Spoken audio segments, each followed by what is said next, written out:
Hello friends, ഇന്ന് ഞാൻ ഇതുപോലെ തന്നെ എപ്പോഴും പറയാറുള്ള പോലെ ഒരു സബ്ജക്റ്റുമായിട്ടാണ് വന്നിരിക്കുന്നത്. എൻ്റെ പേര് ലൈല ജോർജ്. എൻ്റെ വീഡിയോ എല്ലാവരും കാണുന്നുണ്ടല്ലോ അല്ലേ? അപ്പോൾ എനിക്ക് എന്നെ സപ്പോർട്ട് ചെയ്യണം കേട്ടോ. ഇന്ന് എനിക്ക് പറയാനുള്ളത് അമ്മമാരെക്കുറിച്ചാണ്, മക്കൾ ഉള്ള അമ്മമാരെക്കുറിച്ചാണ്.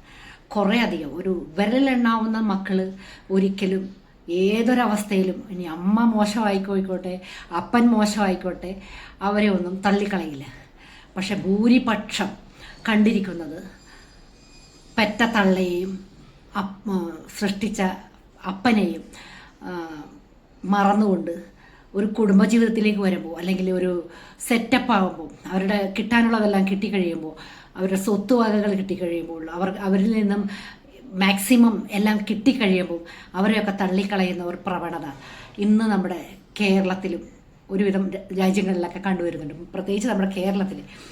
അപ്പം എനിക്ക് പറയാനുള്ളത്, ഒറ്റപ്പെട്ട് നിൽക്കുന്ന അമ്മമാരുണ്ടല്ലോ, ഭർത്താവില്ലാതെ ഒറ്റക്കാലിൽ നിന്ന് സിംഗിൾ മദറായിട്ട് വളർത്തിക്കൊണ്ടുവരുന്ന മക്കളെ, ഞാൻ എൻ്റെ ഒരു സ്വന്തം ഒരു ആളുടെ സ്റ്റോറി തന്നെയാണ് ഞാൻ പറയുന്നത്. ഞാൻ ഇന്നലെ അറിഞ്ഞ ഒരു കാര്യമാണ്, വിഷമത്തോടെ പറഞ്ഞ ഒരു സംഭവമാണ് എൻ്റെ മനസ്സിലേക്ക് ഇപ്പോൾ വന്നത്. അത് നിങ്ങളുമായിട്ടൊന്ന് ഷെയർ ചെയ്യാമെന്ന് ഓർത്തിട്ടാണ്. ഒരിക്കലും നമ്മൾ ഇതുപോലെയുള്ള മക്കളെ നമ്മൾ എന്താ ചെയ്യുക, നമ്മൾ മക്കളാണെന്ന് ഓർത്തിട്ട് നമ്മുടെ മക്കളെ താലോലിച്ച് വളർത്തി പഠിപ്പിച്ചു, അവർക്ക് വേണ്ട കാര്യങ്ങളെല്ലാം ചെയ്തു, അവരെയൊക്കെ കല്യാണം കഴിപ്പിച്ചു, സെറ്റിൽഡായി, ഒരു കുടുംബത്തിൻ്റെ ബാധ്യതകളെല്ലാം, ഇനിയിപ്പോൾ ഒരു വീടോ സ്ഥലമോ ഉണ്ടെങ്കിൽ അതും എഴുതി കൊടുത്തു. അവരുടെ കയ്യിലുള്ള സ്വത്ത് മുതൽ എന്താണെന്ന് വെച്ചാൽ ചിലപ്പം ഒരു 10 രൂപയായിരിക്കും, അത് അവർക്ക് വലുതാ, അവർ അധ്വാനിച്ച് കഷ്ടപ്പെട്ട് ഉണ്ടാക്കിയ പൈസയായിരിക്കും. അതും കൂടി എൻ്റെ മകളല്ലേ, എൻ്റെ മകനല്ലേ എന്നും പറഞ്ഞ്, അല്ലെങ്കിൽ എൻ്റെ സഹോദരനല്ലേ എന്നും പറഞ്ഞ് കൊടുക്കും. എന്താണ് അവരുടെ ചിന്ത? ഈ കൊടുക്കുന്നവരുടെ ചിന്ത എന്താ? നാളെ ഇവർ നമ്മുടെ കൂടെ ഉണ്ടാവും, നമ്മളെ സംരക്ഷിക്കും, നമ്മളെ ചേർത്ത് പിടിക്കും, നമുക്കൊരു ജീവിതം ഉണ്ടാവും, മരണം വരെ അവരുടെ കൂടെ ജീവിക്കാം എന്ന് വിചാരിച്ചിട്ടാണ് നമ്മൾ ഇതെല്ലാം ചെയ്യുന്നത്. പക്ഷേ എത്ര പേരുണ്ട് ഇതുപോലെ സ്നേഹിച്ച് അവരുടെ കൂടെ നിർത്താനായിട്ട്? ആരുമില്ല, ആരും ഉണ്ടാവില്ല. അപ്പം അതുകൊണ്ട് എൻ്റെ പൊന്നു സഹോദരിമാരെ, ഞാൻ പറയുന്നു, നിങ്ങൾ ആയ കാലത്ത്, നിങ്ങൾ ജീവിക്കാൻ ജോലിക്ക് പോകുന്ന കാലത്ത് 10 പൈസ ഉണ്ടാക്കുന്നത്, അതിൽ 5 പൈസ ചിലവാക്കിയിട്ട് 5 പൈസ സേവ് ചെയ്യാൻ നിങ്ങൾ പഠിക്കുക. അത് ആര് ചോദിച്ചാലും കൊടുക്കാതിരിക്കുക. കാരണം ഇതുപോലുള്ള അവസ്ഥകളാണ് വന്നുകൊണ്ടിരിക്കുന്നത്. അപ്പം നമുക്ക് ദൈവം തന്ന ജീവനാണ്, അത് നമുക്ക് ആത്മഹത്യ ഇപ്പോൾ കാണുന്നതാണ്. ആത്മഹത്യ ചെയ്യാൻ എളുപ്പമാണ്, പക്ഷെ നമ്മളുടെ ഒരു ജീവനാണ്, നമുക്ക് ദൈവം തന്ന ജീവൻ, അത് ദൈവം തന്നെ എടുക്കട്ടെ എന്ന് വിചാരിക്കണം. നമ്മളെല്ലാം തരണം ചെയ്ത് നമ്മൾ മുന്നോട്ട് പോകണം. അപ്പം നമുക്ക് ജീവിക്കാൻ എന്ത് വേണം? പൈസ വേണം. ആരുടെയും നല്ല വാക്ക് കേൾക്കാനോ, അല്ലെങ്കിൽ നല്ല വാക്ക് കേട്ടിട്ടോ, അല്ലെങ്കിൽ പഞ്ചാര വർത്താനം കേട്ടിട്ടോ, അല്ലെങ്കിൽ അയ്യോ സഹതാപം പിടിച്ചു പറ്റിയിട്ടോ നമുക്ക് ജീവിക്കാൻ പറ്റൂല. ജീവിക്കാൻ പൈസ വേണം. പണമുണ്ടെങ്കിലേ മുന്നോട്ട് പോകാൻ പറ്റുള്ളൂ. ഒരു മരുന്ന് വാങ്ങിക്കാനോ, പ്രത്യേകിച്ച് പ്രായമായവർക്ക് ജോലിക്ക് പോകാൻ പറ്റാത്ത അവസ്ഥയാവും.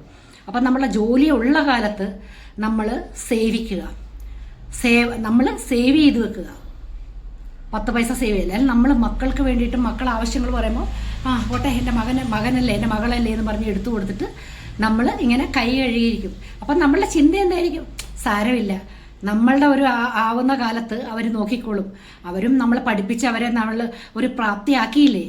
പക്ഷെ അത് തെറ്റാണ്, അത് തെറ്റാണ്. ഒരിക്കലും നമ്മൾ അവരുടെ കൂടെ അവർ നമ്മളെ കൂടെ നിർത്തില്ല.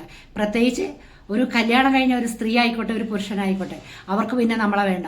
എത്ര പെൺമക്കൾ അമ്മമാരെ തല്ലി ഓടിക്കുന്നുണ്ട്, അമ്പലത്തിൻ്റെ മുമ്പിൽ കൊണ്ടിടുന്നുണ്ട്, പെരുവഴി കൊണ്ടിടുന്നുണ്ട്, അവിടെ കൊണ്ടേ കളയുന്നുണ്ട്, ആശുപത്രിയുടെ വാതിക്കയിൽ കൊണ്ടേ കളഞ്ഞ എത്ര കേസുകൾ നമ്മൾ കേൾക്കുന്നുണ്ട്. അതുപോലെ തന്നെ ആൺകുട്ടികൾ ചെയ്തില്ലെങ്കിൽ അവരുടെ ഭാര്യമാരും അവരുടെ വീട്ടുകാരും അവരെ കൊണ്ടത് ചെയ്യിപ്പിക്കും. ഈ സ്ത്രീനെ നോക്കാൻ എനിക്ക് പറ്റില്ല, എൻ്റെ അമ്മേനെ എനിക്ക് നോക്കാനേ പറ്റുള്ളൂ, എൻ്റെ അമ്മേനെ എനിക്ക് വേണം, ഈ സ്ത്രീനെ എനിക്ക് നോക്കാൻ പറ്റില്ല. അതുകൊണ്ട് ഒരിക്കലും നമ്മൾ കൈവിട്ട് കളിക്കരുത്. നമ്മളുടെ എത്രയുള്ളതെന്ന് വെച്ചാൽ അതിൽ നിന്ന് ഒരു ഓഹരി എടുത്ത് മാറ്റി നമ്മുടെ ഭാവി ജീവിതത്തിലേക്ക് നമ്മൾ മാറ്റി വെക്കുക. ഒന്നില്ലെങ്കിൽ ഇപ്പോൾ മഠങ്ങളിൽ പോകണമെങ്കിലും വേണം പൈസ, അവരും പൈസയാണ് ചോദിക്കണത്, കന്യാസ്ത്രീകളും അച്ഛന്മാരും ഒക്കെ. ഇന്ന് ഈ അടുത്ത കാലത്ത് രേണുവിന് സ്ഥലം കൊടുത്ത അച്ഛൻ 50 ലക്ഷം 60 ലക്ഷത്തിനാണ് സ്ഥലവും ചെറിയ വീടും കൂടി പ്രായമായവർക്ക് വിൽക്കണത്. അവർക്ക് അവിടെ മരണം വരെ ജീവിക്കാം, എല്ലാ സൗകര്യങ്ങളും കൊടുക്കും. 60 ലക്ഷമോ 50 ലക്ഷമൊക്കെയാണ് പറയുന്നത്. അത്രയൊക്കെ വേണം ഇന്ന് അങ്ങനെയെങ്കിലും ജീവിക്കാനായിട്ട്. അപ്പോൾ അതുകൊണ്ട് ഇനിയുള്ള കാലങ്ങളിൽ എല്ലാ അമ്മമാരും അങ്ങനെ ചെയ്യുക. എല്ലാ സഹോദരിമാരും സഹോദരന്മാരും, ഭാര്യ ഭരിച്ച ആണുങ്ങളും ഉണ്ടാവും ഇതുപോലെ ഗൾഫിലൊക്കെ ജോലി എടുത്തിട്ട് ഗൾഫിലെ ജീവിതകാലം മുഴുവനും അധ്വാനിച്ച് ഒരുവിധം എല്ലും തോലുമായിട്ട് അവിടെ നിന്ന് റിട്ടയർഡായിട്ട് അല്ലെങ്കിൽ വയസ്സാകുമ്പോൾ പറഞ്ഞു വിടുന്ന ഇതൊക്കെ ആവണ റിസൈൻ ചെയ്തൊക്കെ പോരുന്ന ആൾക്കാരുണ്ട്. അപ്പോൾ പോന്നു കഴിയുമ്പോൾ പിന്നെ ഭാര്യയ്ക്കും മക്കൾക്കും വേണ്ട. എത്രയോ കഥകൾ നമ്മൾ വായിക്കുന്നുണ്ട്. അവരെ പിന്നെ കണ്ട ഭാവം ഉണ്ടാവില്ല.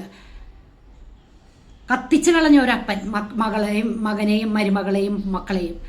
എന്താ കാരണം? അത്ര അധികം അയാൾ അവിടെ ഇട്ട് പീഡിപ്പിക്കുന്നു. ആയ കാലത്ത് അയാൾ ഗൾഫിൽ കിടന്ന് അധ്വാനിച്ച കാശും മുതലും വീടും സ്വത്തും മുതലൊന്നും പിന്നെ അയാൾക്ക് ഉള്ളതല്ല. നിങ്ങളാരാ? നിങ്ങൾ എന്ത് ചെയ്തു? എന്താണ് തന്നെന്ന് ഉറപ്പ്? എന്ത് തന്നു? നിങ്ങൾ എന്ത് ചെയ്തു? വല്ല തെളിവുണ്ട? കോടതിയിൽ ചെന്ന് നിന്നാലും അതേ ചോദ്യമുള്ളൂ. നമ്മളൊന്നും മക്കൾക്ക് കൊടുക്കുന്നതും അല്ലെങ്കിൽ നമ്മുടെ കൂടപ്പറപ്പങ്ങൾക്ക്, നമ്മുടെ സഹോദരന്മാർക്ക്, സഹോദരികൾക്ക് കൊടുക്കുന്നത് നമ്മൾ കണക്ക് വയ്ക്കില്ല. കണക്ക് വയ്ക്കുന്നവരും ഉണ്ട്, ഓരോ പൈസക്കും കണക്ക് വയ്ക്കുന്നവരുണ്ട്. പക്ഷെ ഒരുപാട് സ്നേഹം തോന്നുമ്പോൾ നമ്മളൊന്നും കണക്ക് വയ്ക്കില്ല. അതെൻ്റെ മക്കളല്ലേ, എൻ്റെ സഹോദരനല്ലേ, എൻ്റെ സഹോദരിയല്ലേ, അല്ലെ എൻ്റെ ഭർത്താവല്ലേ എന്ന് വെച്ച് നമ്മൾ എല്ലായിടത്തും ചെയ്യും. പക്ഷേ നമുക്ക് തിരിച്ചടി ഭയങ്കരമായിരിക്കും. അതുകൊണ്ട് എനിക്ക് എൻ്റെ സഹോദരിമാരോടും പ്രത്യേകിച്ച് ഭർത്താവില്ലാത്ത സ്ത്രീകളോടും കല്യാണം കഴിക്കാത്ത സ്ത്രീകളുണ്ട്, അവർക്കും സ്വത്തും മുതലൊക്കെ ഉള്ളവരുണ്ട്. അവരൊന്നും അവരുടെ സഹോദരിമാർക്ക് നേരത്തെ കാലത്ത് ഒന്നും എഴുതി വെച്ച് കൊടുക്കരുത്. നമ്മുടെ നമ്മുടെ മരണശേഷം അപ്പോഴേ ഇതുങ്ങളെല്ലാം വാലാട്ടി വരുള്ളൂ. വാലാട്ടി വരും. എന്തെങ്കിലും കയ്യിലുണ്ടെന്ന് പറയുമ്പോഴേ അയ്യോ സ്നേഹം ഭാവിച്ച് വരും. അപ്പോൾ എല്ലാം ചെയ്തു തരും. ഇതില്ലാത്തവർ വെറും പിണമാണ്. പണമില്ലാത്തവൻ പിണം. അതുകൊണ്ട് എൻ്റെ സഹോദരിമാരോടും ഇതുപോലെയുള്ള പുരുഷന്മാരോടും ആരുമില്ലാത്ത പുരുഷന്മാരോടും മക്കളിൽ ഉണ്ടായിട്ട് സ്വത്ത് മുതലുണ്ടായിട്ട് ഇതുപോലെ അനാഥയായിട്ട് ഓരോ വൃദ്ധസദനത്തിൽ കിടക്കുന്ന സഹോദരന്മാരോടും സഹോദരികളോടും ഒക്കെ എനിക്ക് പറയാനുള്ളത് ഇതാണ്. അവരല്ല ഇനി കേൾക്കേണ്ടത്, ഇനി വരാൻ പോകുന്നവരാണ് കേൾക്കേണ്ടത് ഞാൻ പറയുന്ന ഈ വാക്ക്. ഇപ്പോൾ ജോലിക്ക് പോകുന്നവരും നല്ല തൻ്റെ ഇടത്തോടെ ജോലിയെടുത്ത് പൈസ ഉണ്ടാക്കുന്നവരും നിങ്ങളുടെ സഹോദരന്മാരാണ്, സഹോദരിയാണ്, നിങ്ങളുടെ വീടാണ്, അല്ലെങ്കിൽ നിൻ്റെ അവരാണ്, ഇവരാണ്, മക്കളാണെന്ന് പറഞ്ഞ് നിങ്ങൾ ഇങ്ങനെ എടുത്ത് ചിലവാക്കരുത്. ദുഃഖിക്കേണ്ടി വരും, ഭയങ്കരമായിട്ട് ദുഃഖിക്കേണ്ടി വരും. ഓരോ ദിവസം 24 മണിക്കൂറും നമ്മൾ എണ്ണി എണ്ണി കഴിച്ചു കൂട്ടേണ്ടി വരും. നമുക്കൊരു ജീവിതമേ ഉള്ളൂ, ഒറ്റ ജീവിതം. ആ ജീവിതം നമ്മൾ ജീവിച്ച് തന്നെ തീർക്കണം. അതിന് പൈസ വേണം. പൈസ ഉണ്ടാക്കുന്നത് നമ്മൾ സേവ് ചെയ്യുക. അത് എത്ര വലുതാണെങ്കിലും എത്ര ചെറിയ പൈസയാണെങ്കിലും അതിൽ നിന്ന് നമ്മൾ മാറ്റിവെച്ച് നമ്മുടെ ജീവിതം നമ്മൾ മുന്നോട്ട് നയിക്കുക. നമുക്ക് നമ്മളെ ഉള്ളെന്നുള്ള വിചാരം നമുക്ക് എപ്പോഴും വേണം. അന്നും വേണം, ഇന്നും വേണം, ഇനി വരാൻ പോകുന്ന ദിവസങ്ങളിലും വേണം. ഒപ്പം സമ്പത്തും വേണം. അപ്പോൾ ഇത്രയേ ഉള്ളൂ. അപ്പോൾ എൻ്റെ വീഡിയോ എല്ലാവരും കാണണം, അവസാനം വരെ കേൾക്കണം, എന്നെ സപ്പോർട്ട് ചെയ്യണം. Okay, by.